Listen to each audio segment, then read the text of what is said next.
Good morning everyone, welcome back to DNR English corner. నా ఛానల్ని subscribe చేసుకోండి, మీ ఇంగ్లీష్ని improve చేసుకోండి.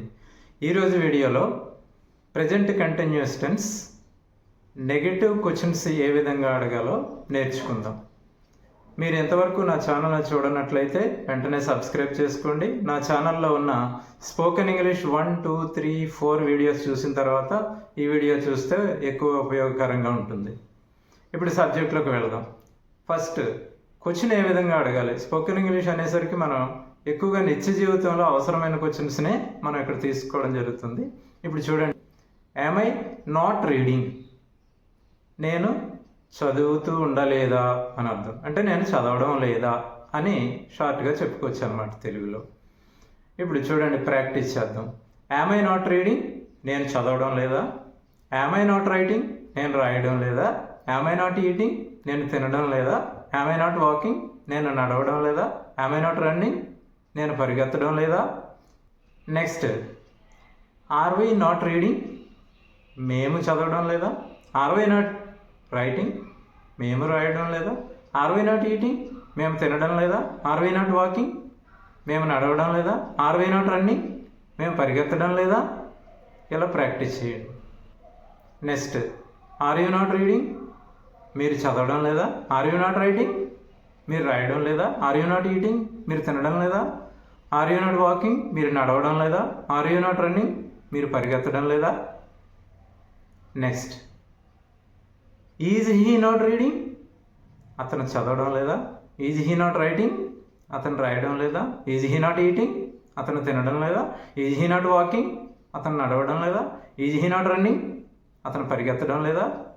ఇలా చెప్తామన్నమాట.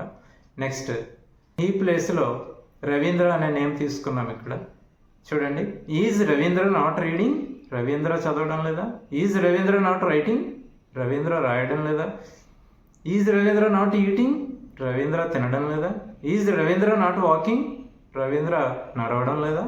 Is Ravindra not running, Ravindra పరిగెత్తడం లేదా. ఇలా బాగా ఎక్కువసార్లు వీడియో చూస్తూ ప్రాక్టీస్ చేయండి, ఉపయోగకరంగా ఉంటుంది. నెక్స్ట్, షీతో చూద్దాం. ఈ షీ నాట్ రీడింగ్, ఆమె చదవడం లేదా. ఈ షీ నాట్ రైటింగ్, ఆమె రాయడం లేదా. ఈ షీ నాట్ ఈటింగ్, ఆమె తినడం లేదా. ఈ షీ నాట్ వాకింగ్, ఆమె నడవడం లేదా. ఈ షీ నాట్ రన్నింగ్, ఆమె పరిగెత్తడం లేదా. ఇలా. నెక్స్ట్, ఈ షీ ప్లేస్లో ఏదైనా ఒక నేమ్తో సెంటెన్స్ చెప్పడం, క్వశ్చన్ అడగడం ఇలా ఉంటుంది. ఈజ్ శిఖర నాట్ రీడింగ్, శిఖర చదవడం లేదా. ఈ శిఖర నాట్ రైటింగ్, శిఖర రాయడం లేదా. ఈ శిఖర నాట్ ఈటింగ్, శిఖర తినడం లేదా. ఈజ్ శిఖర నాట్ వాకింగ్, శిఖర నడవడం లేదా. ఈ శిఖర నాట్ రన్నింగ్, శిఖర పరిగెత్తడం లేదా. ఇలాంటి క్వశ్చన్స్ అనమాట. నెక్స్ట్, ఇట్తో ఈజ్ ఇట్ నాట్ రీడింగ్, అది చదవడం లేదా. ఈ సెంటెన్స్ ఎక్కువ యూసేజ్లో మనకు అవసరం లేదు, కాకపోతే స్ట్రక్చర్ కోసం ఇచ్చాను అంతే. ఇది ఎక్కువగా యూసేజ్లో మనకు రాదనమాట. Is it not writing, is it not eating, is it not walking, is it not running. ఇప్పుడు చూడండి, దేతో ఆర్ దే నాట్ రీడింగ్, వాళ్ళు చదవడం లేదా. ఆర్ దే నాట్ రైటింగ్, వాళ్ళు రాయడం లేదా. ఆర్ దే నాట్ ఈటింగ్, వాళ్ళు తినడం లేదా. ఆర్ దే నాట్ వాకింగ్, వారు నడవడం లేదా. ఆర్ దే నాట్ రన్నింగ్, వారు పరిగెత్తడం లేదా.